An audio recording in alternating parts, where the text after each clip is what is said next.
On this episode of Home Shop Swap Garage, Interior Guy is building and upholstering the custom Subwoofer Center Console.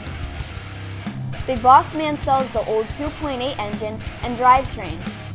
Interior Guy reupholsters the old worn gray sun visors and refinishes them in black. It's time for the final custom interior installation.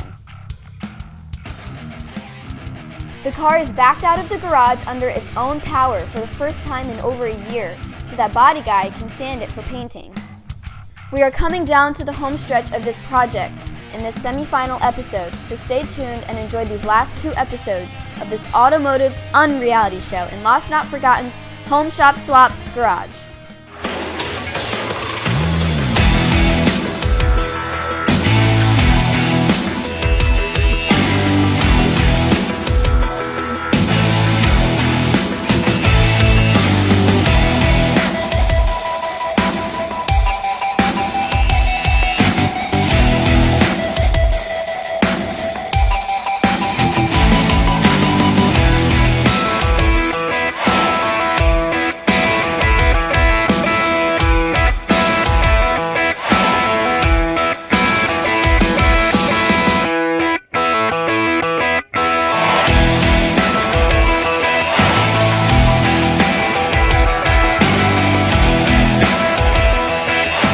With the dash and tablet installed in episode 6, Interior Guy is moving on and building our custom Subwoofer Center Console.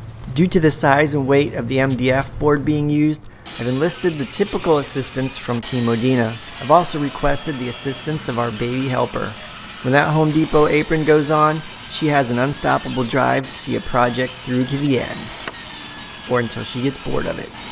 Alright, so this is the center console all ready for assembly. And if you're thinking to yourself, Interior Guy, this looks really complicated, to you I say, yes it was. But let's get it together. The center console will be held together by a combination of glue and screws. This is to ensure an airtight seal. A sealed enclosure is what I prefer because I like my base tight and punchy, hitting me square in the chest and not so much that boomy base when you port the box. The glue will help seal up all the gaps, and the screws will give the box strength. We have to build an indentation into the box to account for the wiring harness coming in from the firewall. We make up for this lost space by slightly enlarging the size of the enclosure, as well as having the enclosure space continue under the console up to where the cup holders will be located.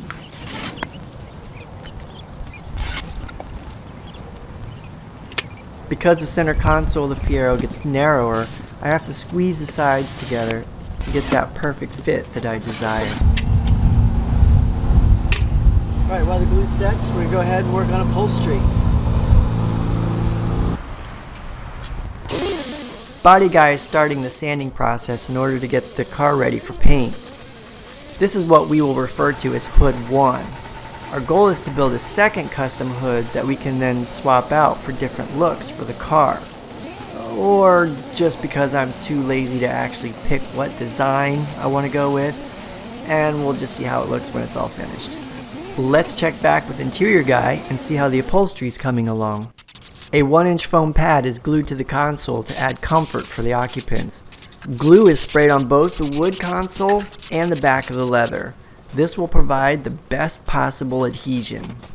Applying the leather to the console would be much easier if done with 2 people. Trying to be the sole upholsterer is tough. Anytime that leather touches the wood, it creates an instant bond, which makes it difficult to align everything properly, as well as smooth out the wrinkles. Let's check back Body Guy and see how the sanding is going. Now it's time to get the Big Boss Man bended fender sanded and prepped, ready for paint so we can get it on this new car.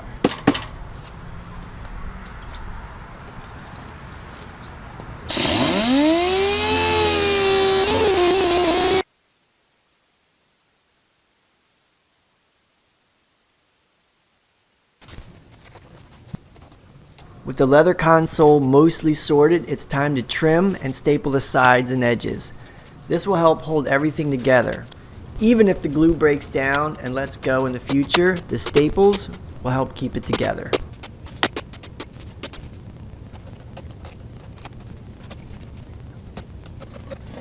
Now this is every Fiero owner's dream. A Fiero with cup holders. To really take it up a notch, this Fiero will not only have just one cup holder, but 2 cup holders with lights that light up when the headlights are turned on. That's some next level Fiero shit. Alright, we are on our way to deliver an engine. Let's go.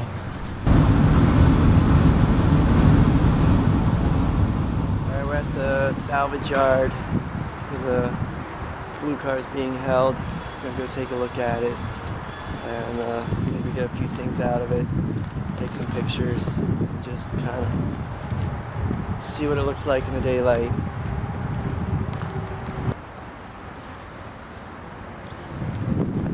Yeah, it looks like the wheels pushed way back in there. This is not drivable. I was hoping to at least maybe roll a little bit, but I don't think that's the case. There's the driver's door. I mean, that's really jammed up in there. There's my dash cam. I wired it up, but I didn't actually wire it to power yet. Which sucks, because I would have got the whole thing on video. So we finally got inside. The subwoofer's busted. Still got a quarterback. I was just about ready to do a video on door springs, replacing the door pins.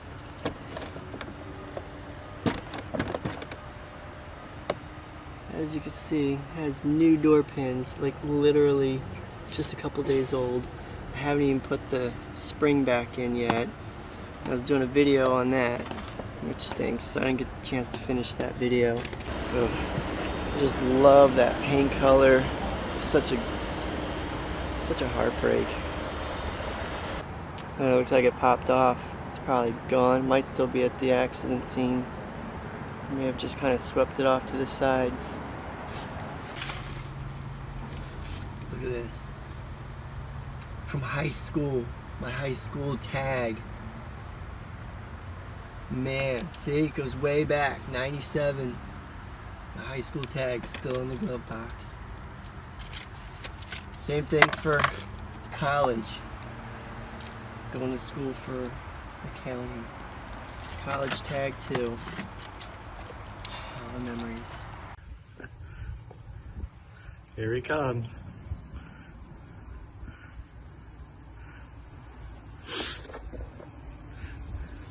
Whew.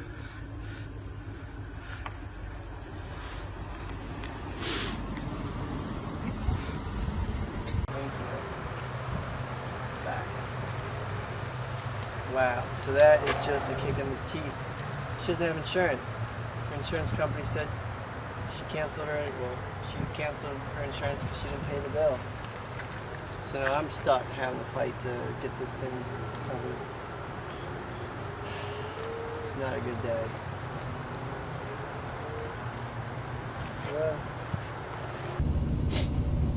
Over here. I hate it when my mind drifts off. Let's go sell an engine. The buyer of the original engine in the Fiero just happens to be another YouTuber that goes by the name of Untitled Car Show. If you're interested in following the spin-off of seeing this engine getting installed in his Fiero, subscribe to his channel and check out his other Fiero videos. I'll leave a link to his channel in the description below. Let me try and take the strap out and just go right to the... Yeah, we can probably reach it at this point. And we can then lower this down too. Yeah. Less top heavy. We ran into a little speed bump when the hoist wasn't tall enough to lift the engine out of the truck. It took a little ingenuity and some brainstorming to solve the conundrum, but if you have persistence and drive... Wait, drive. Let's just drive the engine off the truck.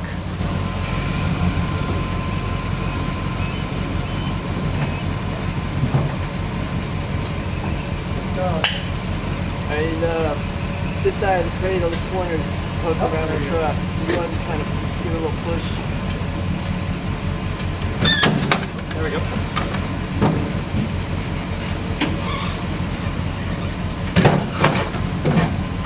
And you got a winner. Yep.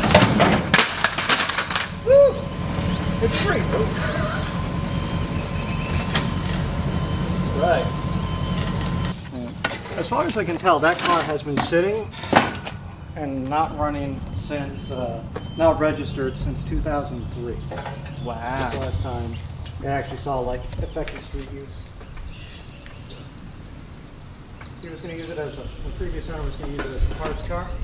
He had 3 Fieros, and it was a matter of his wife saying, you get 3 Fieros, 2 Corvairs, and a Falcon. Wow, that's an odd car So collection. he's like, my wife is telling me I got to get rid of some of these. I use this to kind of keep scratching up the finish. Yeah, that's nice. They did a good job with the coating.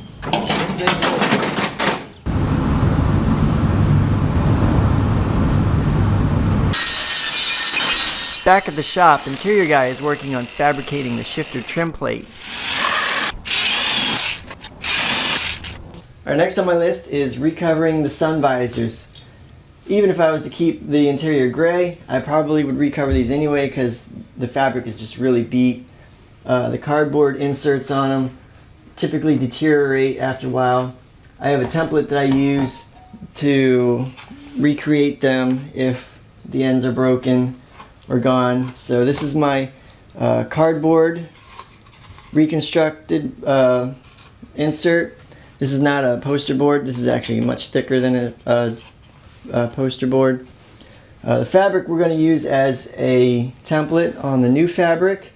There is a cardboard insert that these have to give these pockets a little rigidity, and that's what these tabs are for, is to glue into the new black fabric.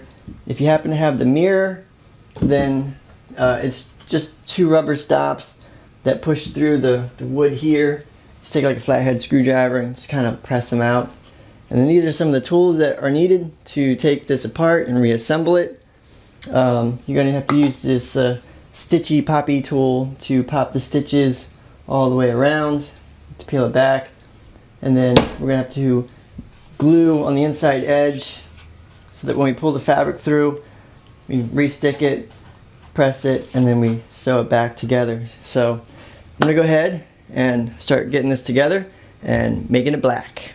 We started out with this, ending up with this, and we're using the nice squishy foam, and it worked out pretty good. It was a little tight getting the mirror on, but it worked out pretty good.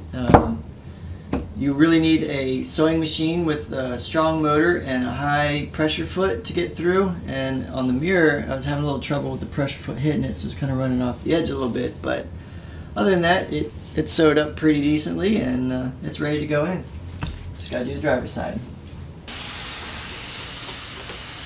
Wet sanding. Alright, we are ready to install the interior. Wires are run, everything through the center console, which there is a lot of custom wiring going through the center console. It is run, it is as flat as I can get it so that the center console can go in without any issue. I've got amps and speaker wires run through the carpets and ready to go. So let's rock and roll. Starting with the driver's side A-pillar, interior guy is installing a dual gauge pod. Since the tablet dash is so large, there was no room for the stock Fiero volt and oil pressure gauges, so custom gauges will be relocated to the A-pillar. Jumping into the back, we are installing the Fiero store rear speaker panel, which was also leather wrapped to match the rest of the interior. Based on the size and depth of the speaker openings, I fitted the deepest pair of 6.5-inch Pioneer speakers I could possibly find. Mounted behind the driver's seat is a 2,000 watt Pioneer amp that will be used to power the 6x9 dash speakers as well as the 12-inch Pioneer subwoofer. Mounted behind the passenger seat will be a 760 watt amp. That amp will be used to power the door speakers and the rear 6.5-inch speakers.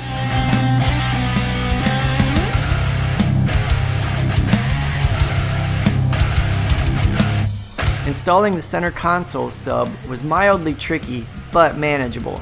I just had to first hook up the wires for the lighted cup holders before setting it into place.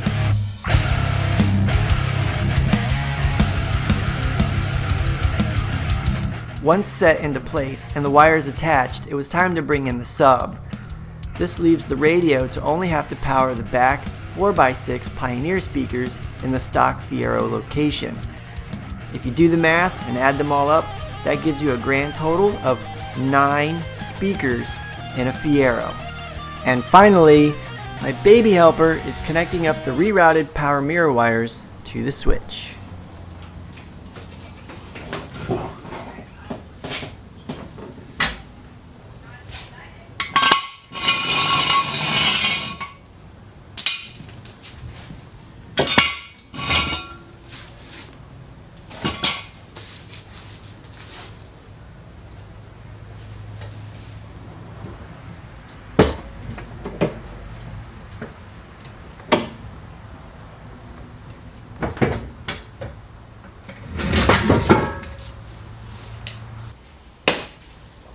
Let's get this thing out of the garage, start sanding it down.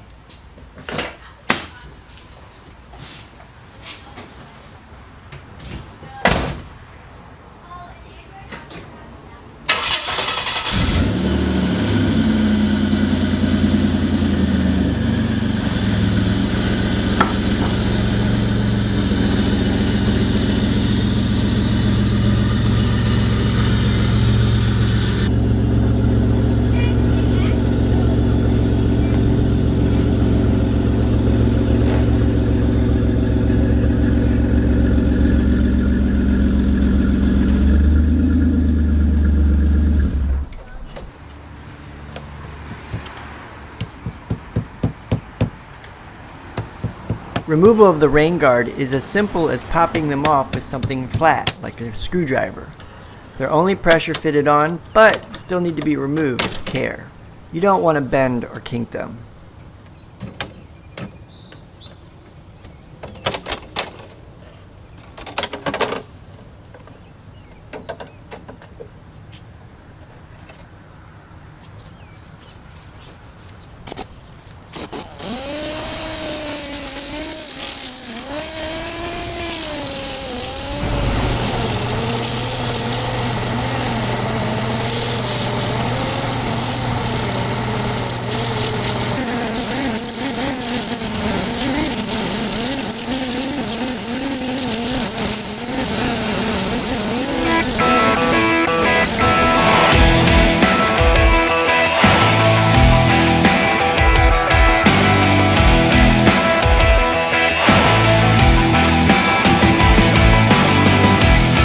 Work on the rear section of the car, but before I actually start sanding it, I figured I'd take a minute and go over the different sandpaper grits I'm using based on the condition of the panels. So in the case of a panel like this, it's pretty rough. It's got a lot of peeling and it's got a texture to it. I'm going to go in line of starting with a rough grit of 80 grit. I'll hit that. Move up to a 120 grit, kind of start smoothing out the 80 grits scratch marks. I'll move up to 180 grit, smooth out those scratch marks, and then I'll finish it off with a 220 grit. And if there's any small areas, I'll then hit it with a block sander and 220. Now if the panel is actually in pretty good shape, just needs to be scuffed, I'll just go right to the 220. That's just what I'm doing. I'm sure everyone has their own method of madness, might skip through different things, but that's just what I'm doing. But anyway, let's start sanding on this one.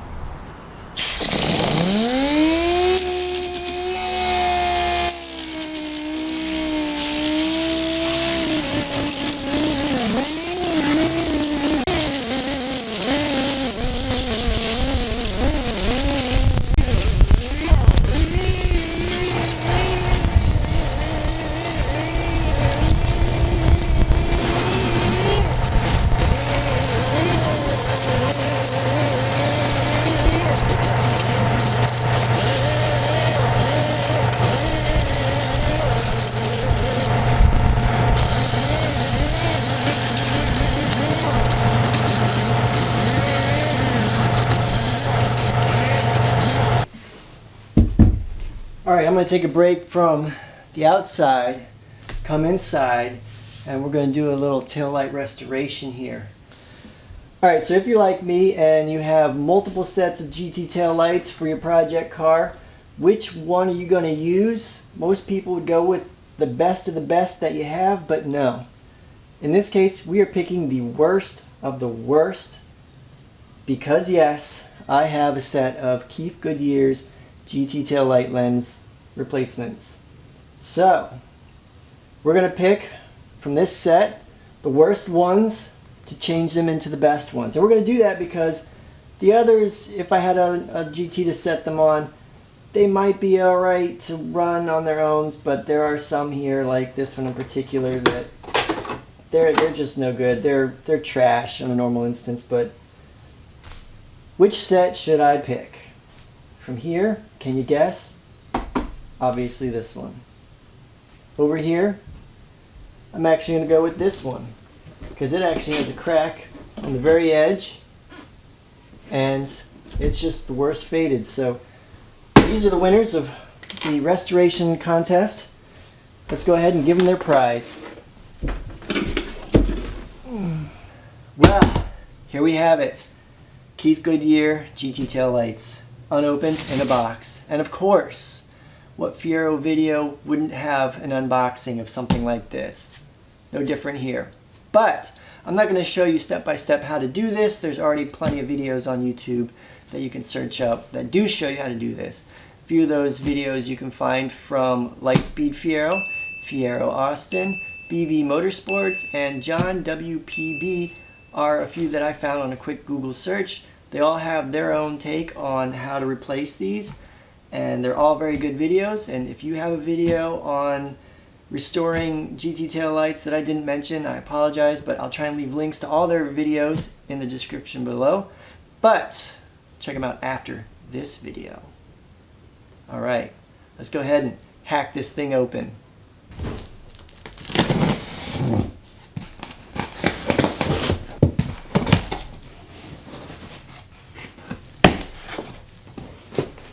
Moment of truth. After over a year, here they are.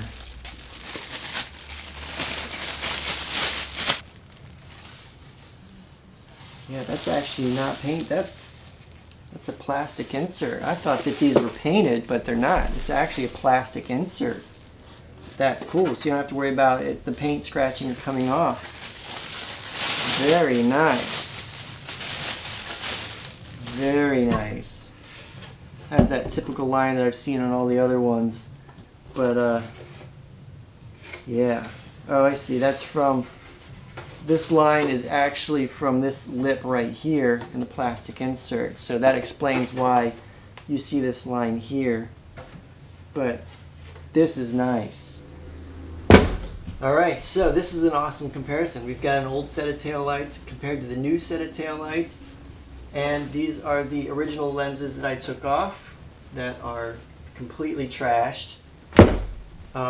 But I will say that I did not glue these down. I will glue them down another time because I plan on taking these apart again and doing a how-to video on doing LED sequentials. So look for that one coming at some point in the future. But if you are married to your set of lenses, go ahead and glue them down. And yeah, I'm going to go ahead and bag these up. They're not ready to go on the car yet because I still got to paint it. So we'll go ahead and bag these up. Save them for another day.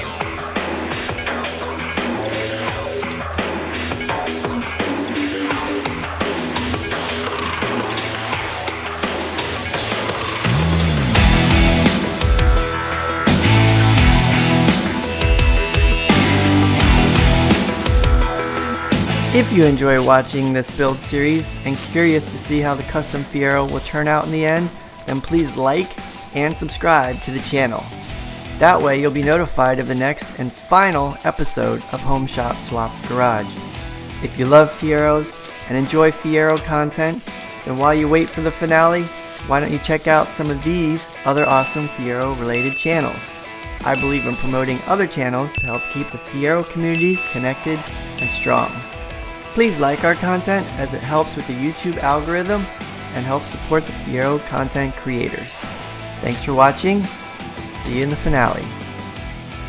Boy, you're about to get get schooled by a girl. I got this. I got this. You're crazy.